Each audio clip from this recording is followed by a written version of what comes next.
Hey, everybody, real quick before we get started, I want to tell you about the Build Something Club. If you want ad-free extended episodes of this podcast in the form of a podcast called Build Something More, as well as access to a community, live streams, bonus episodes, and deals, check out buildsomething.club and sign up for just $5 a month. You get a bunch of great content and you get to support the show directly, which I deeply appreciate.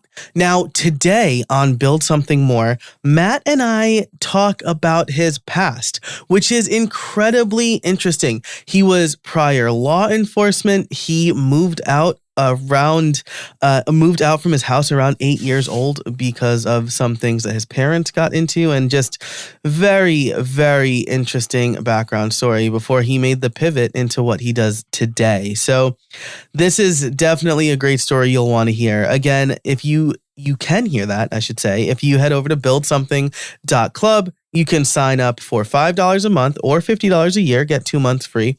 And every member gets an exclusive member chip. That's a customized poker chip in the mail. Head over to buildsomething.club today and become part of the Build Something Club. Hey, everybody, and welcome back to another episode of How I Built It, episode 223 of How I Built It, the podcast that offers actionable tech tips for small business owners. That is a tagline I'm trying out, which is why I've stumbled over that. But anyway, I hope you like it. If you do, let me know. Write me at joe@castlemountain.org and tell me what you think. The sponsors for this episode are Text Expander, Restrict Content Pro, and the events calendar. You'll be hearing about them later in the episode. But first, I want to bring in our guest. He is the copywriter at Copy Pulse. He's going to tell us all about rocking our niche with emails that capture hearts and minds. This is something that I am so interested in, so I'm really excited to talk to him. His name is Matt DeFeo. Matt, how are you? Doing good. Glad to be here, and thanks for taking me on. My pleasure. Now, we met because I'm going to let you tell this story from your side, and then I'll add my context. But you reached out in a cold email, and I responded glibly, as I often do, and then you just killed me with kindness, and so we ended up meeting. But why don't you tell the story, like how it all works and what went through your mind? Fair enough. So I do a lot of cold emails. At that time, I was doing around 1,200 cold emails a week. A lot of it was automated. The one you actually got was automated, and I did verify each person, make sure it's in the right category of that I wanted to reach out to, because it doesn't do me any good reaching out to a gas company when I'm doing copywriting for podcasters and stuff like that. So I reached out to you, and you're a little skeptical at first, which is typical. I mean, how many emails do you get? Hey, I'm from Nigeria and I need money for whatever. I get it. Yeah. It's skeptical. So you responded oh, I don't want to, what was the words? I don't want you to be over encumbered in your schedule. Because I had sent you hey, I'm looking for new clients, and I have about 22 people interested right now, but I want to be the right people and set up my clients the way, that makes me happy, and so I can do a better job for them. We've all been in those positions where we don't work for the people that are not right for us, and I didn't want to do that again. So you responded, and honestly, I just felt like I connected with you through your website at first. And I love the pictures. I went through it. I was like, okay, cool. This guy is legit and he seems real nice, down to earth. So I'm going to send him a video. And I just broke it down to, no, I'm not lying to you. Here's the proof. Here's the results. And that's what ended up getting us together. Yeah, absolutely. And gosh, I hope my response didn't make it seem like I'm less nice, but you're right. You get all these emails that are hey, I legit the day before your email got one that was I read your article about Xbox, and it was a 2-sentence article I wrote in 2006.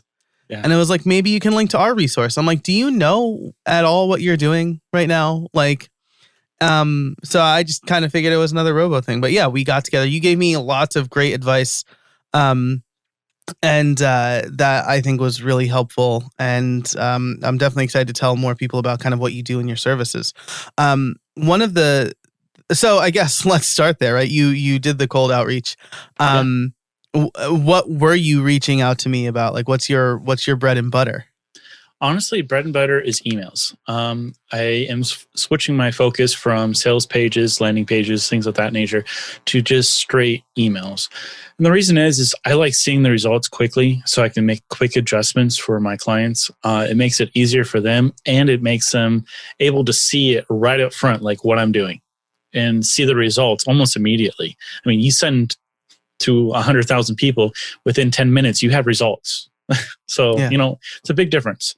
And honestly, I just like it. It's just so much more personal. It's a lot more storytelling than a sales page or landing page. I mean, you can have a story, but I'm a story writer. I love it, Yeah, absolutely. And you're absolutely right. It's so addicting. Like my emails go out Monday morning at 7:40.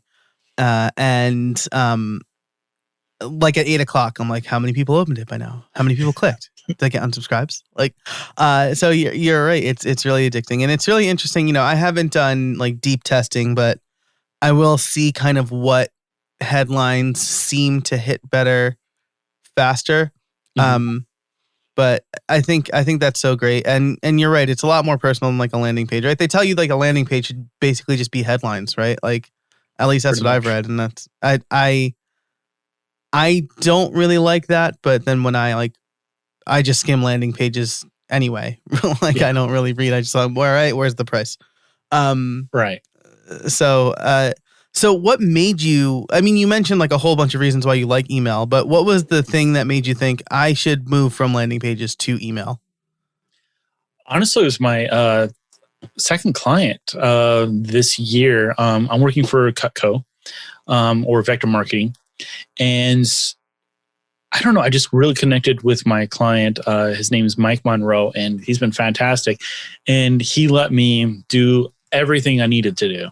So from researching the market to interviewing to just getting down and dirty with all the information, statistics, excuse me. And it was really fascinating, and I just really grew into it.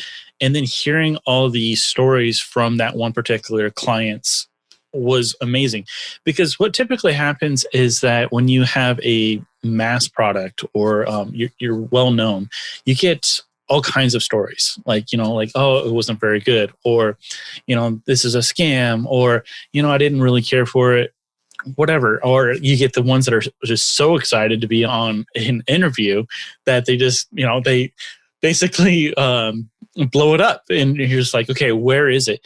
And what I found with this particular situation was that everyone was almost concise. I can almost predict what they're saying before they say it.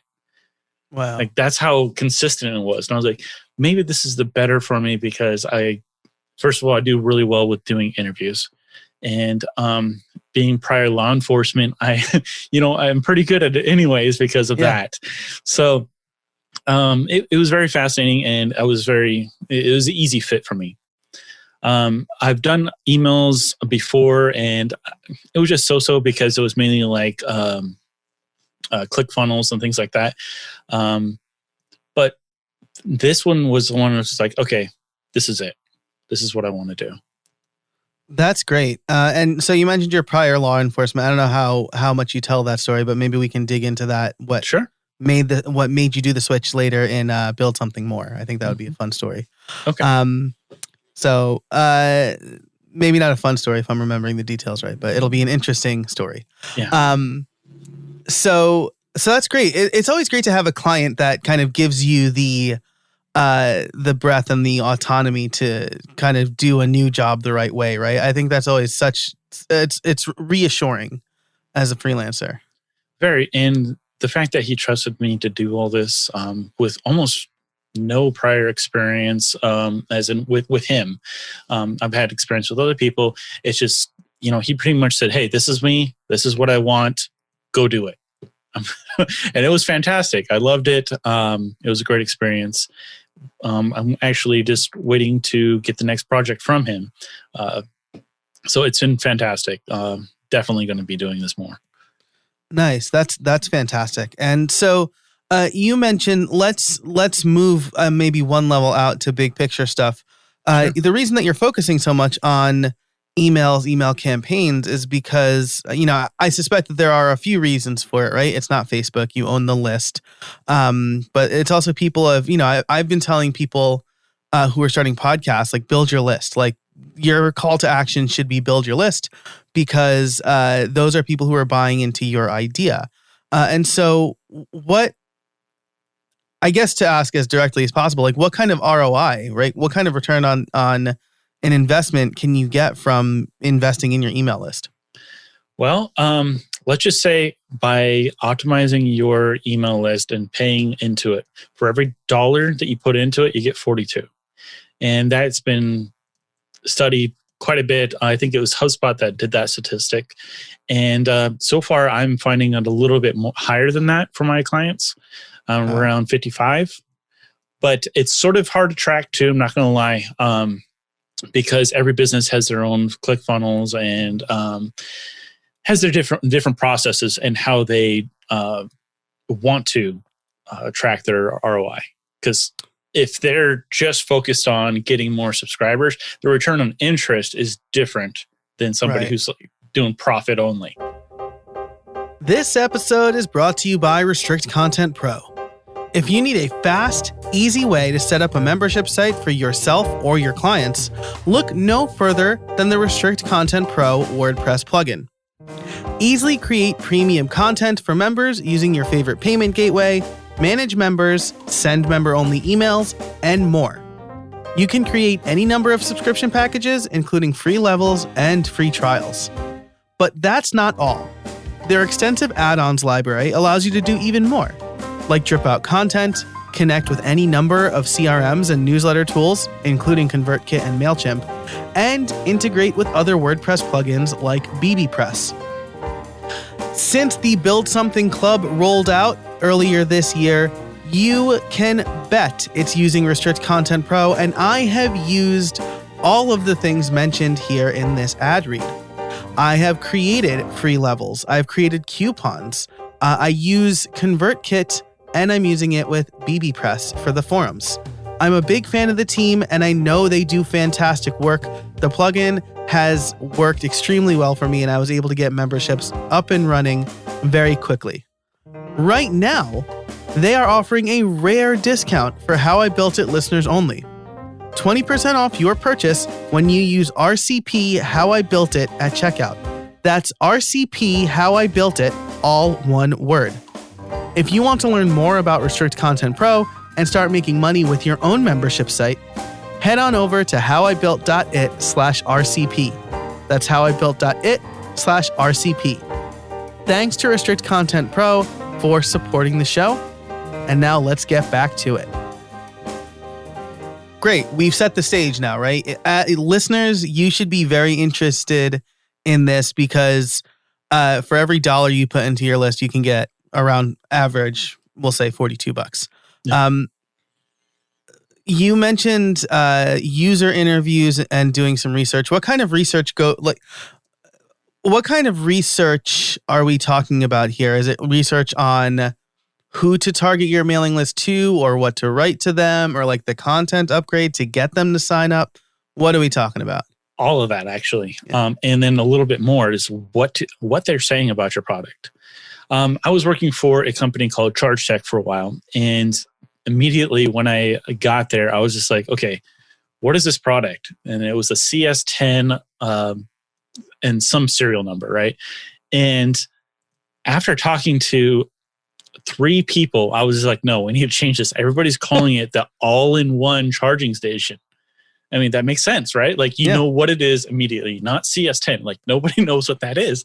And their click-through rate was 18% higher. And then, huge difference within one little tweak. So when I actually do an interview with the clients or potential clients, I always ask, like, what do you see in this product? What has been your experience, and what have you used in the past? So, and for example, for Cutco knives, it would be, just, I go to the store at the mall and I just buy a regular knife and whatever. And then they experience Cutco's knives, how sharp they are and so on and so forth. And then they're forever guaranteed. And it's just like, oh, this is how knives are supposed to cut. So sometimes it's an experience of the product, but sometimes it's an experience of the service rendered too. So, for example, your podcast would be a service, even though it's free. And so people are using your podcast to help themselves, whether it's their business, their email, whatever. You want to really niche it down. It's up to them. And using that information from comments, talking to them personally through emails, I read them all. I think I did over 17 different interviews for Cutco. I talked to Charge Tech's customers directly on the phone immediately when they called. They're actually asking for help for certain things. I'd be like, hey, you want to jump on this real quick? I'll give you $5 or whatever, And it was really beneficial. And what you're really looking for is how they're saying it, what they're looking for, and their previous experience. Those are the three main things. And honestly, their overall impact it has on their lives. If it's just a little impact, let's just say, I don't know, a pin. It's a pin, but if you have a pin that keeps going out, it's going to make a huge impact on your business. Like if you're a person who writes everything down. So that impact would be huge for somebody who isn't somebody who's like a secretary or something like that. Yeah, absolutely. Funny you mentioned pens. I'm a gigantic pen nerd. I mean, I guess if you looked at my About page, I do know. Yeah.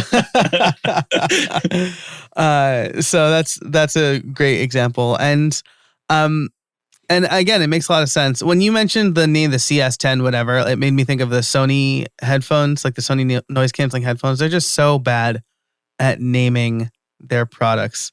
It's like the WX40s104 or something like that.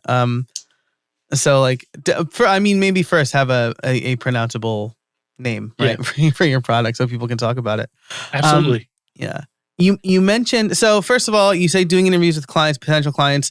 These are essentially customers of your clients, right? That's who we're talking about here. So, like you said with the Cutco knives, like what are you looking for in a knife or whatever? And then you also mentioned incentivizing interviews, right? You didn't specifically say that, but do you want to hop on a call? I'll give you $5. Because one thing that I have found is that I'll email some section of my list and I'll say, hey, I'd love to talk to you to blah, blah, blah, to make it better. If you are interested, hop on a call, right? And even as I'm saying this out loud to you, it's all about me, right? I just made it all about me. Give me your time so I can make my thing better for other people. Right. How do you get people to say yes to user interviews or client interviews? Well, for Cutco, it was really easy. It was in their contract. So, boom, I'm updating my end user license agreement right now. To be able to share anything market related, it's already in the contract, so I don't have to sign anything. So that's one barrier. Another one was we offered free knives. Wow. Something simple. Honestly, it doesn't cost them a whole lot of money to do that. Mm-hmm. So it was really reasonable for them to do that. For Charge Tech, it was like $5. Hey, here's $5, or we'll send you a free charging cable. Simple. Yeah. And people honestly are just like, oh, cool. Like, even if it's a half hour to 45 minutes, you're talking to these people, a free charging cable, like they think, oh, free. Yeah. And, even if you don't have anything like that for somebody who's just starting, having a half an hour conversation with them about their business, not about what you're giving them, will help them because they know who you are. For example, you do a podcast. I mean, they know who you are. They know you have guests on there. They know your information is valuable. So having a half hour, even 15 minutes is valuable to them. Yeah. Yeah, absolutely. I think, again, that makes a lot of sense. And you're right, like free. I tell people when they're starting memberships, right, to offer things that are low effort for you, high value for the member, right? Mm-hmm. So like don't offer a daily half-hour episode, right? If you're not prepared to do that, because then you're not going to deliver on your promise. And it's kind of the same thing here, right? The $5 or a charging cable for a company that makes a charging thing is very low cost to them, but it's like a piece of a physical good that they'll remember. The same thing with the knives, right? People are going to use the Cutco knife, and they're going to think about Cutco. Right. And honestly, the charging cable was probably like $1, right? And they just increased their sales by 18%. Like, yeah, right. It's just no brainer. For other people who are just starting an ebook dedicated to them or customized to them would be good too. You could have something like a template. Oh, well, for your website, I would change this, this, and this. Wow, that's brilliant. Because you're right. Like it could be low effort, right? I would use probably Design Pickle to design an ebook and just be like, make sure I can edit this part, right? Or and then send them off something that's just for them. That's fantastic. Or we can also do like a quick video like I did for you. What was it? 5 minutes or something, 10 minutes, something like that. Yeah. So. And it was and that totally. You connected with me, right? Because you were very clear to say my name, right, and adjust the issue, right? You didn't just send me because you get those emails that are like, I made this video just for you, and it's like a year-old upload on YouTube that's like, hey, thanks for buying my book. I'm like, all right, you don't have to tell me it's just for me. It's a year old or whatever. Yeah, and I think people are catching on to that stuff now. Yeah, I really do. Right. It's like the Evergreen webinar, right? Where they're like, hey, we're live right now. Hey, generic names that are probably in the chat. And it comes off as disingenuous. But then when you get like a genuine, I guess the genuine stuff hits harder when a lot of stuff is not. Okay. So we've talked about, let's talk about what I teased at the beginning, right? And you're just a wealth of knowledge. Rocking your niche with emails that capture hearts and minds. I'm sure many people listening have an email list. Maybe they're unhappy with the open rates or the click rates, or they have high unsubscribe rates. What should people be focusing on when they're writing their email? If I can go on the top of the mountain and say one thing, it'd be subject lines. Subject lines and then story. Because subject lines to get them to open the email, and then the story for them to actually read through the email and possibly click on whatever you're offering, even if it's just an article. Those are the two things. So let's start there. Subject lines, right? I use ConvertKit. They let me A/B test subject lines. I say this with full knowledge that I don't test. I don't use it, which is now like dumb as I'm saying it to you. What is it? What should the subject lines be? I know you have a few examples here if you want to mention those, but mine are generally very, again, like a developer, matter of fact, WordPress 5.7 and using CRMs and a book I read, which I mean, for the people on my list, I get like 20% open rates, but now I'm wondering, like, can I get 30? Like if it's like a better headline absolutely. Or a subject line? Some people get close, have 60% open rates. Wow. And it's ridiculous. Like, I'm like, oh, wow, that's a good, that's good open rate. I don't know if I can do that. But in all seriousness, it's just trying and then retrying and then trying and then retrying.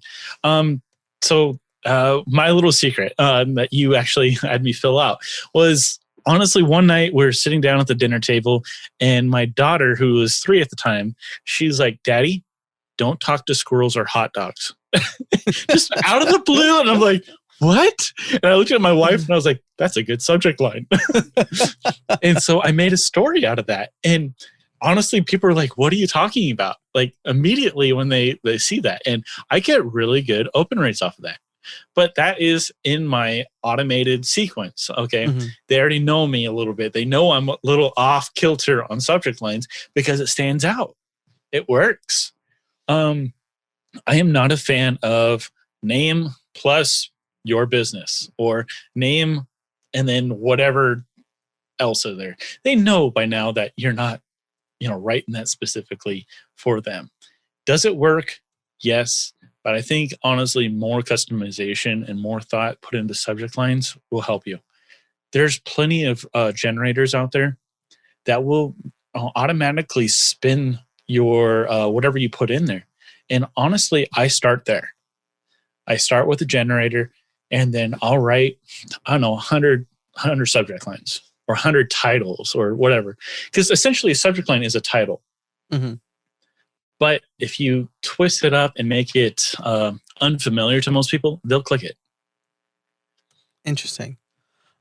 It's interesting you say that, right? Because I read somewhere that for blog posts or YouTube videos, right, you should write 15 to 20, maybe 25 possible titles. Mm-hmm. And that the good ones probably won't happen until towards the end, because the first thing you come up with is never going to be the best one, right? Yeah. So I think that's really interesting. If you know a generator off the top of your head, I'll throw it in the show notes. Otherwise, I'll find one and I'll put them in the show notes. I don't know the names of them. I have them bookmarked, but I will send them to you so you have them.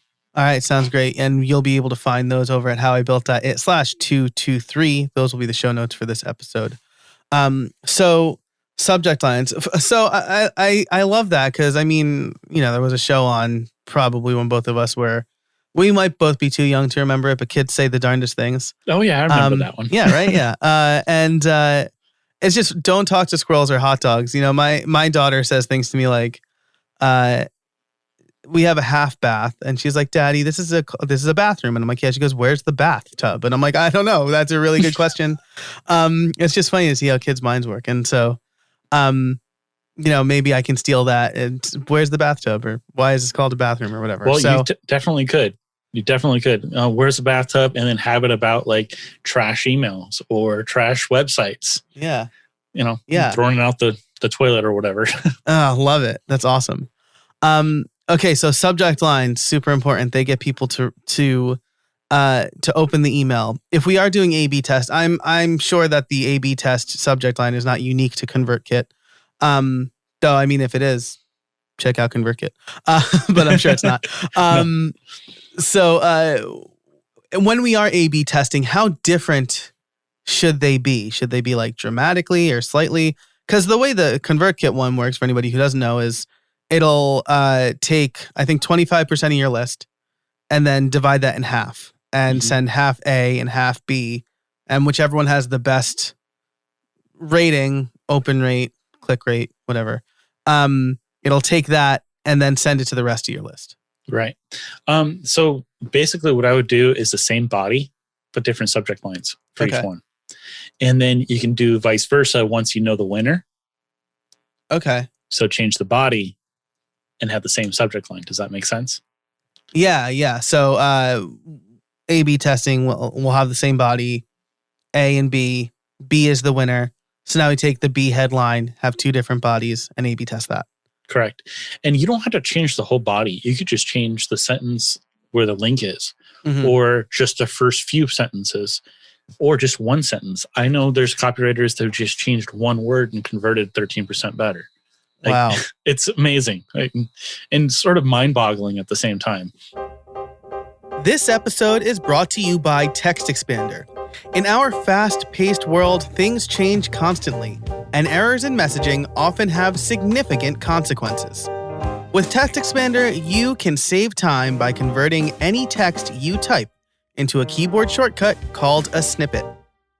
Say goodbye to repetitive text entry, spelling, and message errors, and trying to remember the right thing to say. When you use Text Expander, you can say the right thing in just a few keystrokes. Text Expander lets you make new approved messaging available to every team member instantly with just a few keystrokes, ensuring your team remains consistent, current, and accurate. Text Expander can also be used in any platform, any app, and anywhere you type. So take back your time and increase your productivity. But that's not all it does. With its advanced snippets, you can create fill-ins, pop-up fields, and more. You can even use JavaScript or AppleScript. I can type out full instructions for my podcast editor, hi Joel, in just a few keystrokes. Another one of my favorite and most used snippets is PPT. This will take whatever text I have on my clipboard and convert it into plain text. No more fighting formatting if I'm copying from Word or anyplace else. Last month, I saved over 2 hours in typing alone. That doesn't even take into the account the time I saved by not having to search for the right link, text, address, or number. You have no idea how many times I want to type out a link to a blog post or an affiliate link and I can't remember it and then I have to go searching for it. That generally takes minutes, but since I have a text expander snippet, it takes seconds. Text Expander is available on macOS, Windows, Chrome, iPhone, and iPad. I've been using it a lot more on my iPhone lately because I've been working from my iPhone more because there are days when I'm just not in front of my computer right now. If you've been curious about trying Text Expander or simple automation in general, now's the time. Listeners can get 20% off their first year. Just visit textexpander.com/podcast and let them know that I sent you. Thanks so much to Text Expander for sponsoring the show, and now let's get back to it. Okay, so drill down in your testing. That's really good. And again, you're absolutely right. I was talking to somebody today.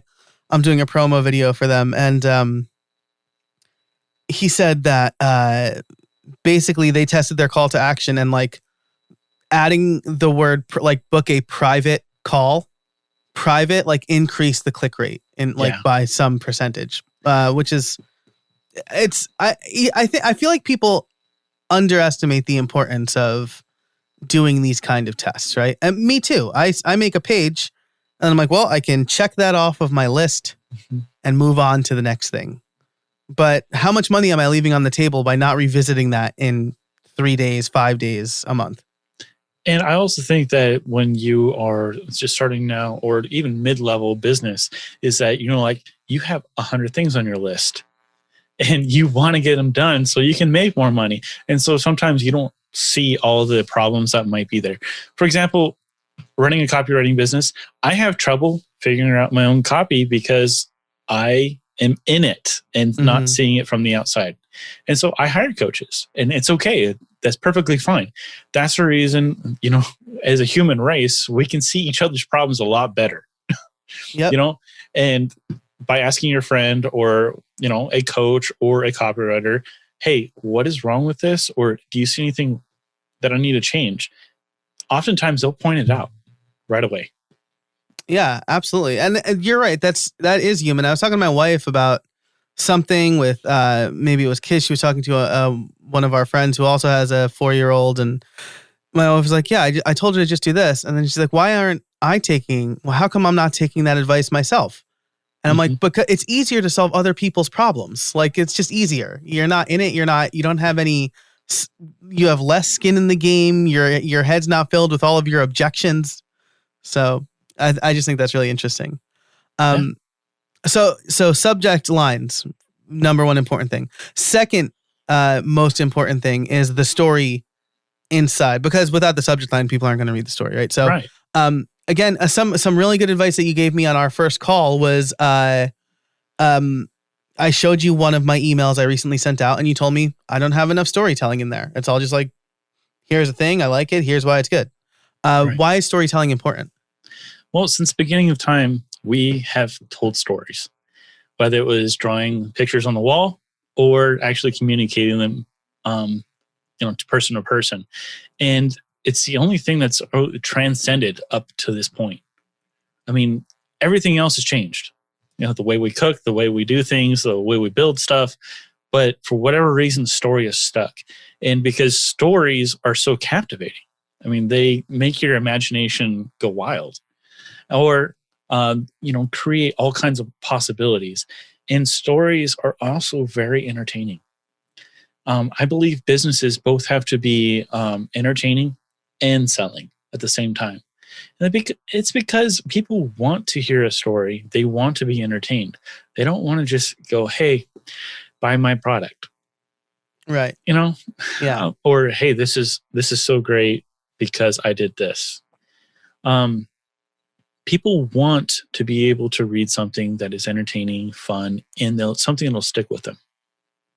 Yeah, I think that's a really good point. And right, that's something that, a lot of people in the WordPress space listen to this podcast. And what you used to see on like plugin sales pages all the time is like built 100% in React and really fast on the back end. And I'm like, only developers care about that.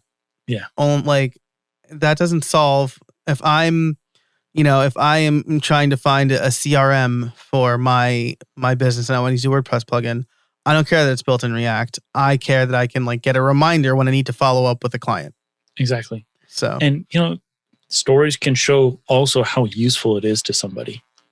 Whereas another story might show a different possibility, a different niche segment of somebody who might use it differently, but it's the same software. So it all depends on the person.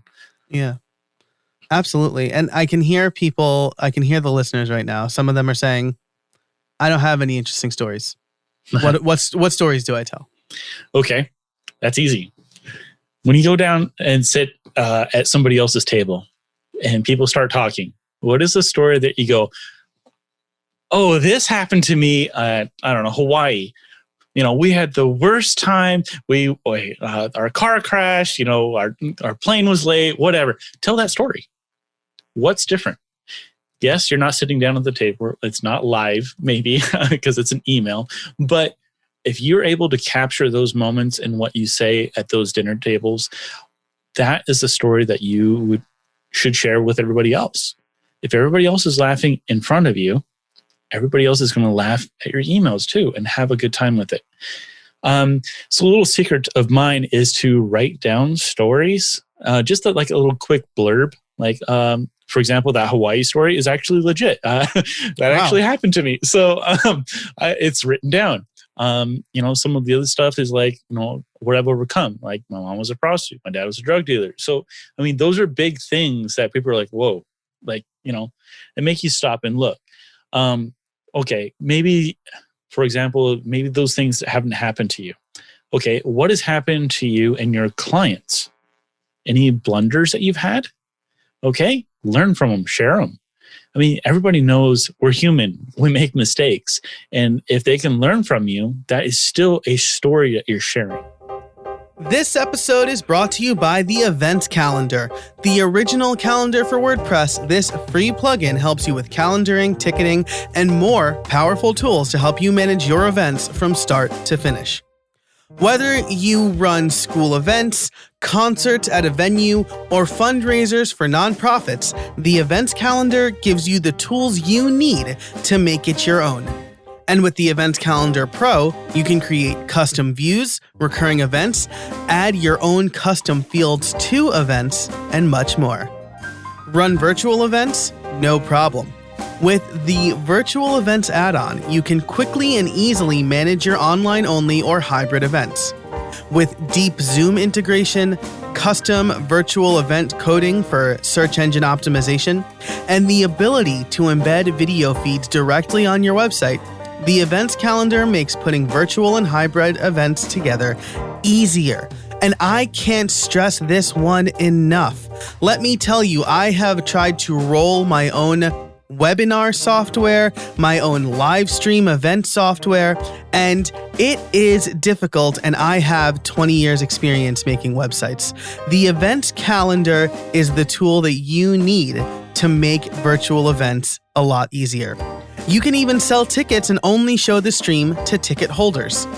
If you run events, whether in person or online, you need the Events Calendar. Head on over to howibuilt.it/events to learn more. That's howibuilt.it/events to start running your events more efficiently today.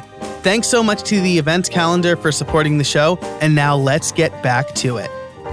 That reminds me of, I think it's my most popular Instagram story. Not that I have a lot of Instagram stories, but some of my most popular Instagram content is where I was clipping I have an 8-month-old son, and I clipped his fingernail, except I got his finger, and he was like bleeding forever. And I just tell us I had to call an ambulance because I didn't have a car with a car seat in it. And it was just like a train wreck. The EMTs were amazing. But I'll link to that because it is a good story that I got a lot of supportive emails and like, parenting is hard. I totally understand. Like, and then people told their own stories, right? So, if you're thinking I don't have any stories to tell, like if you have lived on this earth, then you have stories to tell. Absolutely. Absolutely. And you can always tell friends stories too and just leave them anonymous. Right. Yeah, right. Absolutely. Yeah, that's another really good point, right?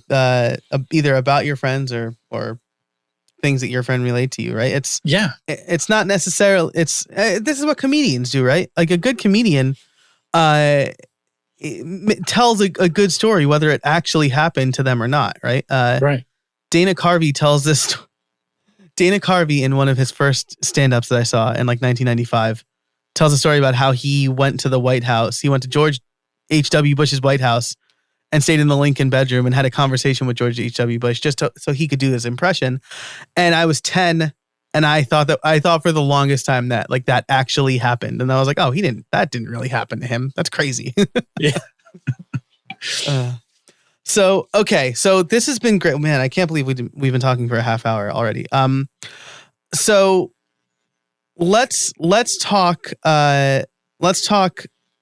tips for the listeners, right? You've given us a lot of good advice. What if you're telling people how the maybe one or two steps that they could take to improve their mailing list today? Okay. We know the subject line is important, but what else can they do to make sure that they are creating good emails? Can I actually give you 4? And the reason is, awesome. The reason is because if they're not getting into their inbox and they're going to spam, they don't even have a chance to open it. So I'd recommend setting up your email correctly. So that means going in your domain name and setting your SPF and DKIM. And the reason is it just gives verification that, yeah, you are the owner of this website. Yes, this is your email. And yes, you are sending it to this person.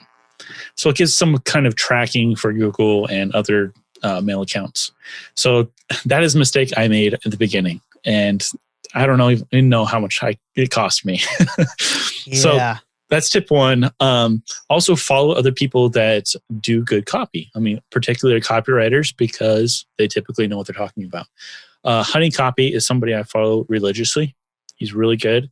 I do have to warn you that he does cuss, and so does Middle Finger Project. I mean, obviously they cuss, but the subject lines, she writes amazing subject lines. I often refer to her when I'm stuck in a subject line. Awesome. I will link both. I know I follow Honey Copy and like his emails. I think it's his. Right? It's a dude. Cole Schaefer. Yeah. Okay, cool. Yeah. His emails are very entertaining. Yeah. And I'll have to check out Middle Finger Project. I'll link them both in the show notes. Okay. And then use humor. And once they're subscribed to you, you can send them gifts to relate to them more. If you send them out in a cold email, not going to go over well with Google. For whatever reason, they mark it as spam typically, and only have one link if you do cold emails. So you said GIFs, like graphical, like the animated images, right? Yeah.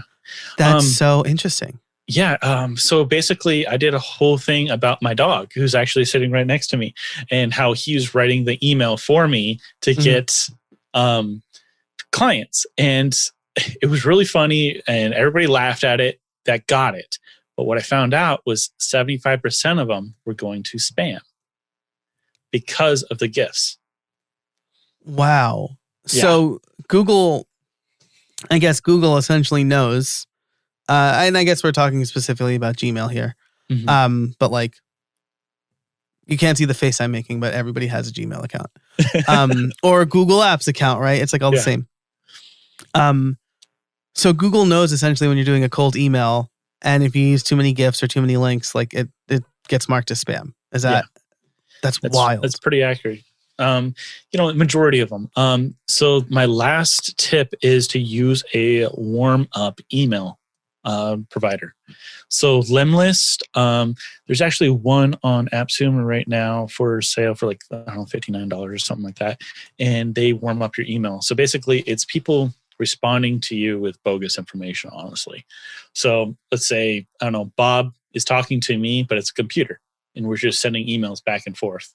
So it basically builds up value in Google, but Oh, wow. it's not actually you doing anything. So this is if you're like creating a new email address. Yes, this is new emails. Even if you were typically getting in the spam, if you start this warm up, it'll start unmarking your spam in other people's mailboxes. That's why my mind is so blown right now. Like about a year ago, I guess. So my old man always said, "Buy cheap, get cheap." Right? It still does. Like he's still alive. He says, "Buy cheap, get cheap." And I thought, I don't need to pay for G Suite. I could just use the hosting email that I get on SiteGround or whatever. Mm-hmm. And then like a bunch of people were like, I never got your email. And I found out most of my email was going to spam because I did not set up SPF or DKIM appropriately. And then I like went through it, but it was like kind of too late. And I just ended up nixing that email service and moving over to Google Apps. And then once I started paying Google, they were like, "Oh, all right, yeah, I guess you're legit now." But it just like it wasted a ton of time because I tried to go the cheap route. So buy cheap, get cheap. But yeah, I never knew about, and I've been a web developer. I've been in technology for over 20 years, and I did not know about this until like a year ago. So that's super interesting. Follow other people, of course, like get inspiration from people who are doing it well, use humor, and warm up email provider. That's so interesting. I'll link to Limlist and I'll check AppSumo because I'll probably just pick that up because it's super interesting. And yeah. Sounds cool. It's super cheap. Limlist, honestly, I had them for a little bit and I didn't really care for what they were sending back and forth between the bogus emails. I mean, it was not conversational. Oh, really? So, it was just like random word generator? Yeah, pretty much a spinner. Wow. And then I got the one on AppSumo, and it's like a legitimate conversation. I'm like, okay, Google probably won't pick up on this as much. Gotcha. But they probably like hired somebody to actually write email conversations. That's super cool. That's super cool. This has been amazing.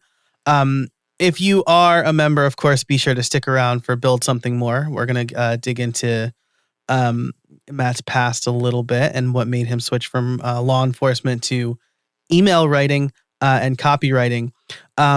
If you are not a member, you can sign up over at buildsomething.club. But before we get into that, I do need to ask you my favorite question, Matt, which is, do you have any trade secrets for us? Trade secret is honestly ask for referrals in your emails, every single one, and make them funny. So one of my emails is, don't be greedy. If you like this email, forward this email to a friend so they can learn how to sell Trump's spray tan. Because that was a big media thing. Like, he looks funny, like the hair would, pop up or whatever. I mean, he was in the media all the time. I think he still is a little bit, but, during that, it was a hot topic. So I thought, how can I incorporate this into my emails and make it funny? So that's what I did. Now, for somebody else who's maybe not really good at writing humor or whatever, include a GIF. Like, another one I did was learn so well that you can sell Chewbacca a hair removal. It's funny, cheesy, but funny. And it got shared. It got shared quite a bit, and I was actually surprised at how well it did. Also, my second one is for people who are having a high unsubscribe rate. Hit enter 5 times after your body of the after your body of the email. That way, you're unsubscribed. They have to scroll down to unsubscribe. And people are lazy. Let's just be honest. Like, we want everything done for us, so it makes a big difference. That's really interesting. That's interesting because I've seen kind of the opposite of like, here's a giant unsubscribe button if you don't want to be here. Mm-hmm. But if you think you're offering value and you just want to improve, mainly it's for people like Amazon. They're sending out millions of emails a day, and they just want them to get your inbox, and hopefully you click on them. So e-commerce sites typically I get a lot of unsubscribes. The Sherpa, whatever, that's what they did. They increased their unsubscription rates quite a bit because of just hitting enter 5 to 8 times or whatever. It's amazing. Oh, that's really interesting. Awesome. Well, there's lots of great stuff to unpack here. Matt, thanks so much for spending time with me today. If people want to learn more, where can they find you? Copypulse.com is spelled just like it sounds. And you can also look me up on Facebook. Same thing, Copypulse or Matt DeFeo. My name's spelled weird. So DEF is in Frank, EO. All right. I will be sure to link all of that and everything we talked about. Lots of tools for you to look into today over on the show notes at howibuilt.it. Be sure to stick around and build something more. But Matt, thanks so much for joining us today. I really appreciate it. Thanks. It's been a pleasure. And thanks to Text Expander, Research Content Pro, and the Events Calendar for sponsoring this episode. They make the show possible. Thank you so much for listening. And until next time, get out there and build something.